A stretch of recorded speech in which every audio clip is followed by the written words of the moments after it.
కిషోర్ రెడ్డి గారు నిన్న సీఎం రేవంత్ రెడ్డి వ్యాఖ్యలు చూశారు మహబూబ్ నగర్లో. సరే, ఇంకా మహబూబ్ నగర్ జిల్లాకు సంబంధించి పాలమూరుకు సంబంధించి అభివృద్ధి విషయంలో బీజేపీ బీఆర్ఎస్ ఒకటే అన్న ఆరోపించిన అంశం ఒకటి. ముమ్మాటికి బీఆర్ఎస్ బీజేపీ ఒక్కటే, బయటికి కొట్టుకున్నట్టు తిట్టుకున్నట్టు ఉంటారు, తెర వెనుక రాజకీయం వేరేలా ఉంది. ఇది నా సీఎం రేవంత్ రెడ్డి మరోసారి చేసిన కామెంట్. సతీష్ గారు, ముందుగా మీకు, అద్దంకి దయాకర్ గారికి, అలాగే బాలరాజ్ యాదవ్ గారికి, మన 10 టీవీ ప్రేక్షకులందరికీ శుభోదయం అండి. శుభోదయం. ఇప్పుడు ఈ మొన్నటి ఎలక్షన్స్లో వ్యతిరేక ఓటుతో కేసీఆర్ గారు బీఆర్ఎస్ ఓడిపోయిన విషయం మనందరికీ తెలిసిందే. ఆ వ్యతిరేక ఓటు వచ్చింది కూడా వేరియస్, అంటే ఇచ్చిన మాటలు నిలబెట్టుకోకపోవడమే కాకుండా విపరీతమైన అవినీతి జరిగింది అన్న ఆరోపణలు ఇటు బీజేపీ చేసింది, అటు కాంగ్రెస్ చేశారు, రేవంత్ రెడ్డి గారు చేశారు. ఏకంగా కాళేశ్వరం ఏటీఎం అని ఒకటి పెట్టారు. కానీ కేసులు మాత్రం పెట్టట్లేరు కాంగ్రెస్ వారు.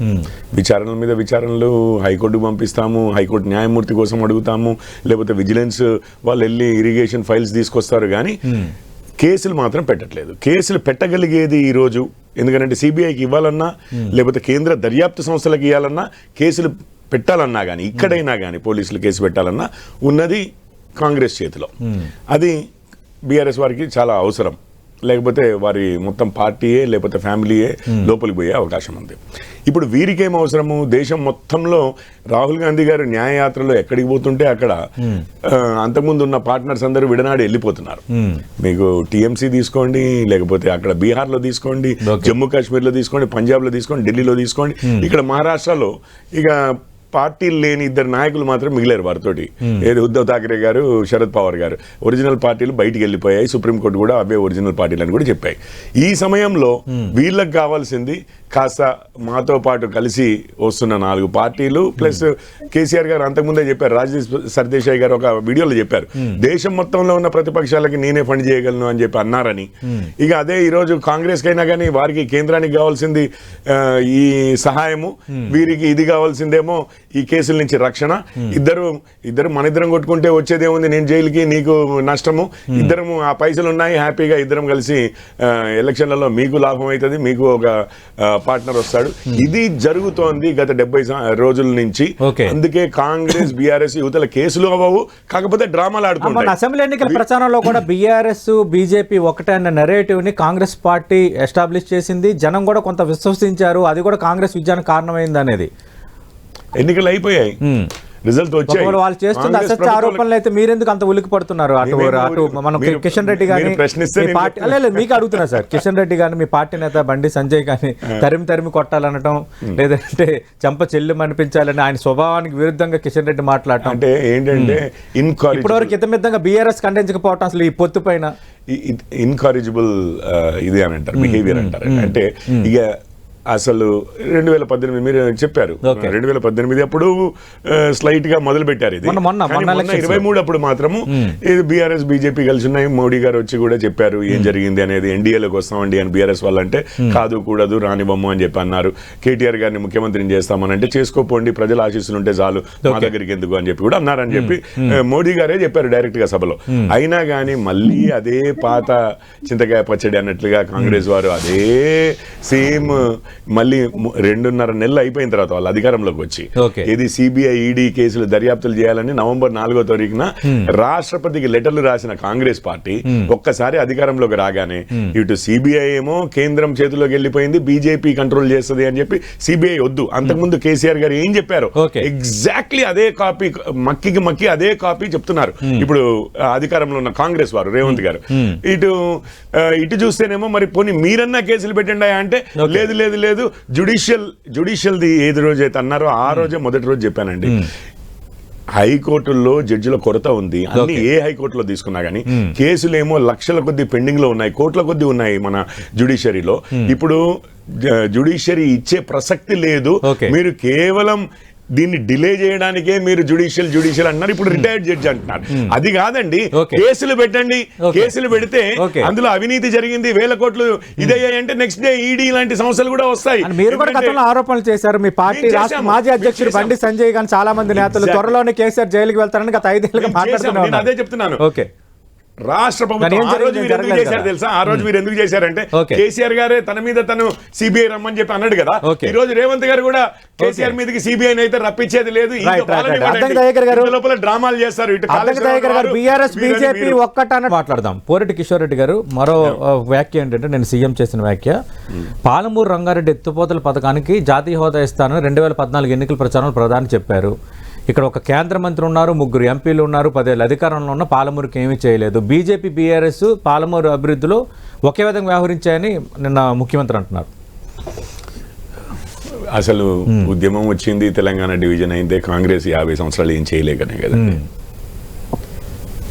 ఇప్పుడు నీళ్లు నిధులు నియామకాలు అంటూ ఉద్యమించవలసిన అవసరం తెలంగాణకి ఎందుకు వచ్చింది?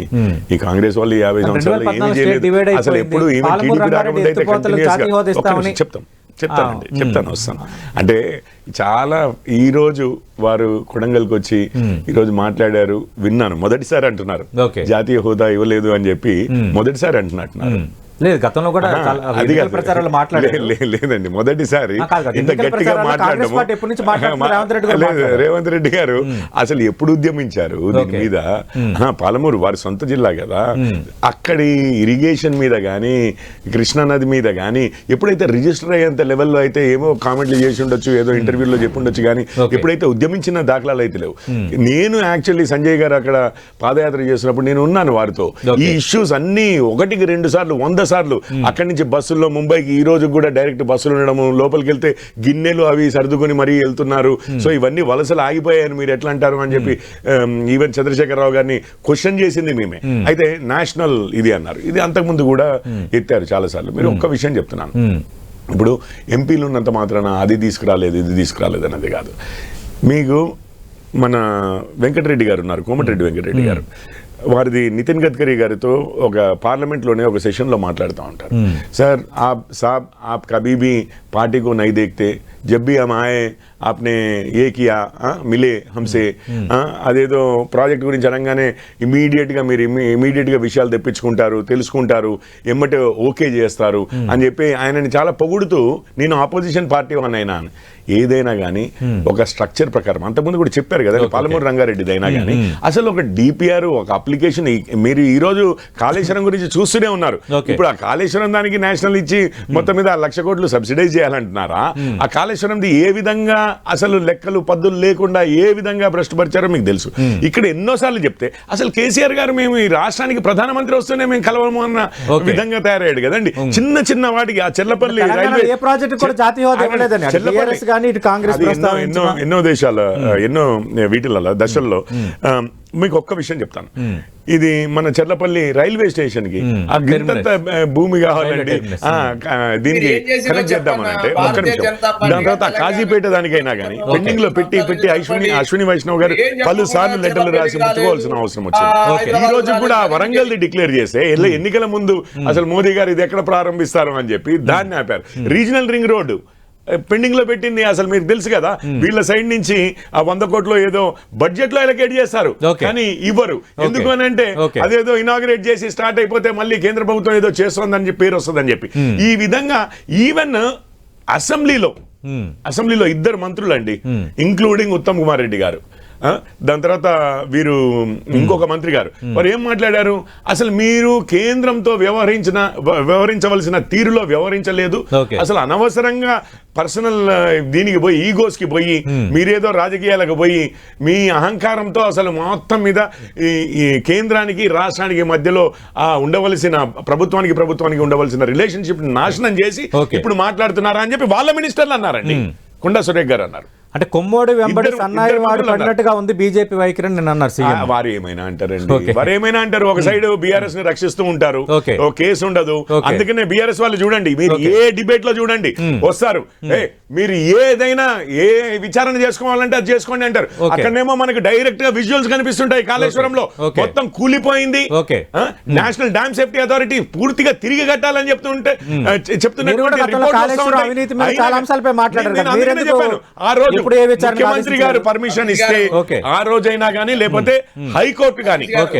మన రాష్ట్రంలో నుంచి సిబిఐని బార్ చేసారండి ఓకే, ఓకే, ఓకే. ఈ రోజు ఒక్క లెటర్ రాశారు రేవంత్ రెడ్డి గారు. ఓకే. వారు అంతకుముందు ఎన్నిసార్లు అయితే అడిగినారో ఒక్క లెటర్ రాస్తే సిబిఐ వస్తుంది, లేకపోతే ఏసీబీ కేసు పెట్టమనండి. ఈ రోజు ఓకే. ఏసీబీ కేసు అసలు కేసులు ఉండవు సార్. ఓకే. ఇది ఏమవుతుందంటే ఈ ఎలక్షన్ల లోపు ఇక అనవసరంగా కేసులు పెట్టి అది చేసి ఇది చేసి మిమ్మల్ని కష్టాలు పెట్టి మేము కష్టాలు పెట్టి బీజేపీ బీఆర్ఎస్ ఒకటే అని గత ఎన్నికల్లో వాళ్ళు ప్రచారం చేయడం, డబ్బులు అయ్యేందుకు దానికి అవకాశం కల్పించేటట్టుగా కొన్ని సంఘటనలు చోటు చేసుకోవడం.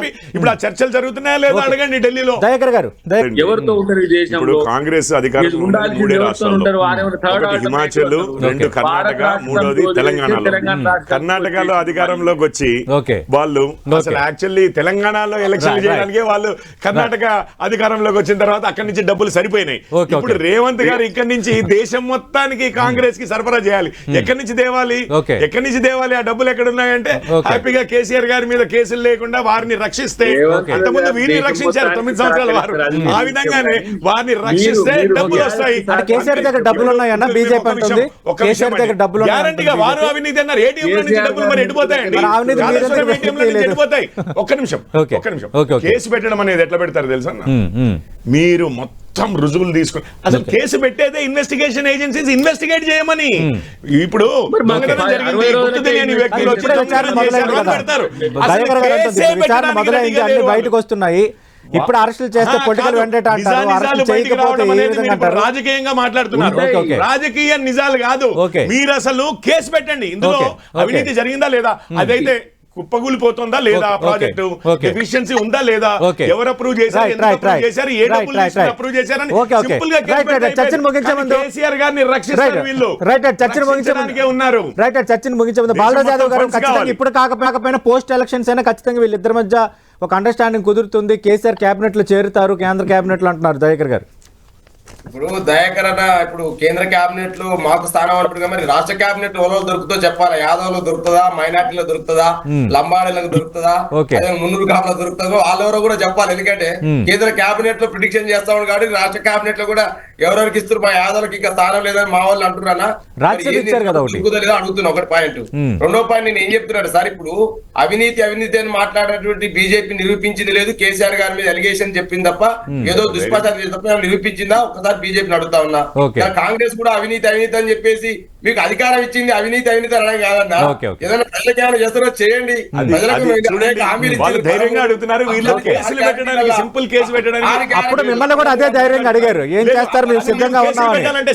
జైలుకే పంపిస్తా ఉన్నారు, రాష్ట్రంలో జైలుకే పంపిస్తా ఉన్నారు.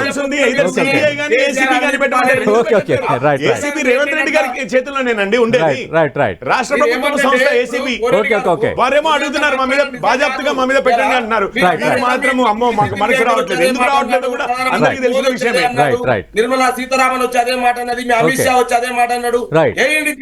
తమ్ముడు ధైర్యం తమ్ము ధైర్యం ఉంటే కాంగ్రెస్ పార్టీ అధ్యక్షదా, దయాకర్ గారు అవినీతి జరిగింది అంటున్నారు, విచ్ఛిన్నం జరిగింది అంటున్నారు, ఎందుకు కేసులు పెట్టడం లేదు, ఎందుకు అరెస్ట్ చేయడం లేదు, తప్పు చేస్తుంటే కేసులు పెట్టండి, అరెస్ట్ చేయండి అంటున్నారు.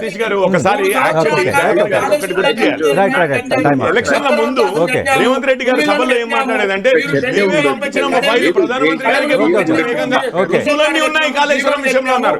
ఈ రోజు మళ్ళీ కొత్తగా ఏం మాట్లాడుతున్నారు, రుజువులు సేకరించిన తర్వాత కేసులు పెడతారు. పెట్టలేదని మమ్మల్ని అడుగుతారు. వారి దగ్గర ఉన్న రుజువులు. థ్యాంక్ యూ బాలరాజ్ యాదవ్ గారు.